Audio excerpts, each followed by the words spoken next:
The 2015 San Bernardino terrorist attack was a tragic event that shocked the nation and sparked fear and anger among Americans. On December 2, 2015, a married couple Syed Rizwanok and Tashfeen Malik carried out a mass shooting at the Inland Regional Center in San Bernardino, California. The attack left 14 people dead and 22 others injured, making it the deadliest terrorist attack on U.S. soil since September 11, 2001. The couple, who were inspired by Islamic extremists, had been planning the attack for weeks. They stockpiled weapons and ammunition in their home, and even practiced shooting at a nearby gun range. On the day of the attack, Farouk and Malik entered the conference room at the Inland Regional Center where Farouk's coworkers were having a holiday party. They opened fire on the unsuspecting victims, killing 14 people and injuring 22 others before fleeing the scene in a rented SUV. The attack sparked a massive manhunt for the perpetrators, who were eventually tracked down and killed in a shootout with law enforcement officers. In the aftermath of the attack, it was revealed that Farouk had been radicalized and had been in contact with known terrorists. He had also been in communication with Malik, who had pledged allegiance to the Islamic State ISIS on social media. The San Bernardino attack was a wake-up call for law enforcement agencies and the public, highlighting the threat of homegrown terrorism and the radicalization of individuals within the United States. It also reignited the debate over gun control in the country, as the perpetrators had legally purchased their weapons and used them to carry out the deadly attack. In the days and weeks following the attack, the nation mourned the victims and expressed solidarity with the city of San Bernardino. Memorials were held to honor the lives lost and to show support for the survivors and their families. President Barack Obama addressed the nation, condemning the attack and calling for unity in the face of terrorism. The 2015 San Bernardino terrorist attack serves as a tragic reminder of the ongoing threat of terrorism and the need for vigilance and preparedness in order to prevent future attacks. It also serves as a reminder of the resilience and strength of the American people in the face of tragedy. The 1989 Loma Prieta earthquake, also known as the Marina District Fire and Collapse, was a devastating seismic event that struck the San Francisco Bay Area on October 17, 1989. The earthquake, with a magnitude of 6.9, caused widespread destruction and loss of life in the Marina District of San Francisco. The Marina District, a popular neighborhood in San Francisco known for its upscale shops and restaurants, was particularly hard hit by the earthquake.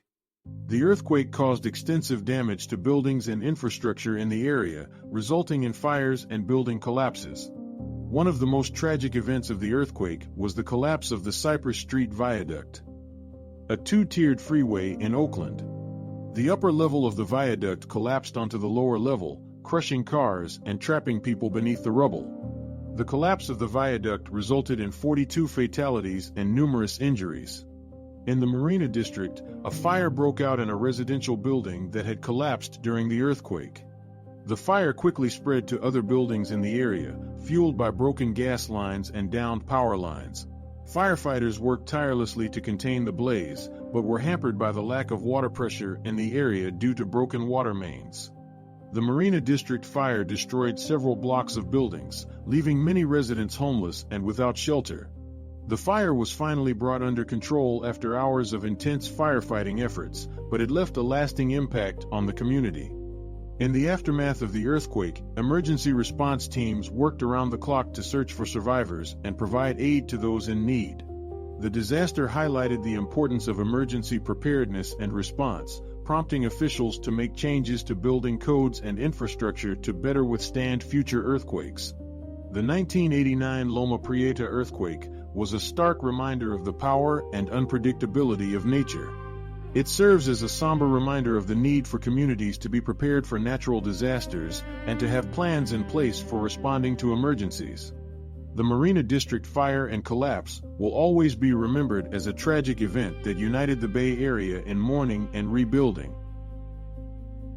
On February 12, 2017, the residents of Northern California were thrown into a state of panic when the Oroville Dam, the tallest dam in the United States, experienced a major structural failure. The massive spillway, designed to divert excess water from the reservoir, began to erode at an alarming rate. prompting authorities to issue an emergency evacuation order for over 180,000 people living downstream of the dam. As the chaos unfolded, questions began to be raised about how such a catastrophic event could have occurred. It quickly became apparent that the disaster was not simply a case of unforeseen natural circumstances, but rather a result of years of neglect and mismanagement of the dam by the responsible authorities. The Oroville Dam was completed in 1968, and since then it had undergone very little maintenance or repair work. Reports indicated that issues with the dam spillway had been known for years, with concerns raised about its ability to handle large amounts of water. However, these warnings were largely ignored by the overseeing agencies, including the California Department of Water Resources, also known as DWR. One of the key problems that contributed to the failure of the spillway was the lack of regular inspections and maintenance. The structure had not undergone a comprehensive inspection since its construction, and routine checks were not conducted to identify potential weaknesses or vulnerabilities. Additionally, the dam's emergency spillway, which had never been used before, was found to be unlined and susceptible to erosion. Furthermore, the mismanagement of the dam's operations during the winter of 2016-2017 exacerbated the situation. Heavy rainfall and snowmelt caused the reservoir levels to rise rapidly, putting immense pressure on the aging infrastructure. Despite warnings from hydrologists and engineers about the impending danger, the DWR continued to release water from the reservoir, further compromising the stability of the spillway. The consequences of these oversights were catastrophic. The erosion of the spillway led to a massive breach, threatening to unleash a wall of water onto the communities below. The emergency evacuation order was a stark reminder of the potential consequences of neglecting critical infrastructure. In the aftermath of the disaster, investigations were launched to determine the root causes of the failure. It was revealed that a combination of poor design, lack of maintenance, and inadequate oversight had all played a role in the dam's near-catastrophic collapse. The Oroville Dam disaster serves as a sobering reminder of the importance of proper maintenance and management of vital infrastructure. It highlights the need for increased investment in the upkeep of dams and other critical structures to ensure the safety of communities that rely on them. Hopefully, lessons learned from this tragedy will lead to improved practices and protocols to prevent similar incidents in the future. The 2018 Camp Fire in Paradise, California, was a devastating wildfire that left a trail of destruction in its wake. Spanning over 153,000 acres and destroying more than 18,000 structures, it was the deadliest and most destructive wildfire in California's history. The fire claimed the lives of 85 people and left thousands of residents homeless. The cause of the Camp Fire has been attributed to utility negligence, specifically the failure of Pacific Gas and Electric Company PG&E power lines. According to investigations, a high-voltage transmission line owned by PG&E malfunctioned near the town of Pulga, sparking the blaze in extremely dry and windy conditions. The fire quickly spread due to the dry vegetation and strong winds, ultimately engulfing the town of Paradise in a matter of hours. PG&E, California's largest utility company, has a history of equipment failures that have led to wildfires in the state. In this case, it was revealed that the company failed to properly maintain its power lines and address known safety risks, despite being aware of the dangerous conditions present in the area at the time of the fire. Several lawsuits have been filed against PG&E, alleging that the company's negligence directly contributed to the catastrophic fire. The aftermath of the Camp Fire was truly heartbreaking, with countless families losing their homes, businesses, and possessions. The town of Paradise was virtually decimated, with only a fraction of its structures left standing. The impact of the fire was felt far and wide, with nearby communities also suffering from poor air quality and property damage. In response to the Camp Fire, PG&E has faced intense scrutiny and backlash from the public and government officials. The company has been criticized for prioritizing profits over safety, leading to a series of devastating wildfires in recent years. In the wake of the Camp Fire, PG&E filed for bankruptcy in an attempt to manage its financial liabilities from the fire. The Camp Fire serves as a tragic reminder of the devastating consequences of utility negligence and the importance of proper maintenance and safety protocols.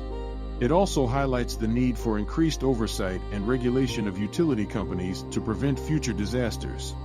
As communities continue to recover and rebuild in the aftermath of the Camp Fire, it is crucial that lessons are learned and changes are implemented to prevent similar tragedies from occurring in the future. The 1906 San Francisco earthquake was a devastating disaster that shook the city to its core. However, the impact of the earthquake was exacerbated by a series of man-made factors that contributed to the destruction of the city. On April 18, 1906 at 5:12 a.m., a magnitude 7.8 earthquake struck the city of San Francisco. The earthquake lasted for about a minute and caused widespread destruction throughout the city. Buildings crumbled, fires broke out, and chaos ensued as residents struggled to escape the devastation. One of the main man-made factors that contributed to the impact of the earthquake was the poor construction of buildings in the city. Many buildings in San Francisco at the time were constructed with unreinforced masonry, making them vulnerable to collapse during an earthquake. The lack of building codes and inspections also played a role in the widespread destruction, as many buildings were not built to withstand the forces of a powerful earthquake. Another man-made factor that exacerbated the impact of the earthquake was the widespread use of gas lamps for lighting in the city. When the earthquake struck, gas lines ruptured, sparking fires throughout the city. The fires quickly spread, fueled by the debris from collapsed buildings, and a strong wind that carried burning embers for miles. The fire department was ill-equipped to handle the massive blaze, as many of its water mains had been damaged by the earthquake, and the city's fire engines were unable to reach the affected areas due to blocked roads. In addition to the poor construction of buildings and the widespread use of gas lamps, other man-made factors also contributed to the impact of the earthquake. The lack of a coordinated response from city officials and the military delayed the evacuation of residents and the containment of the fires. The city's communication systems were overwhelmed, making it difficult for officials to coordinate relief efforts and provide accurate information to residents. Despite the many man-made factors that exacerbated the impact of the 1906 San Francisco earthquake, the city eventually rose from the ashes and rebuilt stronger than ever. Building codes were strengthened, and new regulations were implemented to ensure that buildings in the city were more resilient to earthquakes. The city's infrastructure was also improved, with the construction of a reliable water system and the establishment of a modern fire department. The 1906 San Francisco earthquake serves as a reminder of the dangers of natural disasters and the importance of preparedness and mitigation efforts. While the impact of the earthquake was partially man-made, the resilience and determination of the city's residents helped to overcome the devastation and rebuild a stronger, more resilient San Francisco. Thank you so much for watching. Please like and subscribe for more content.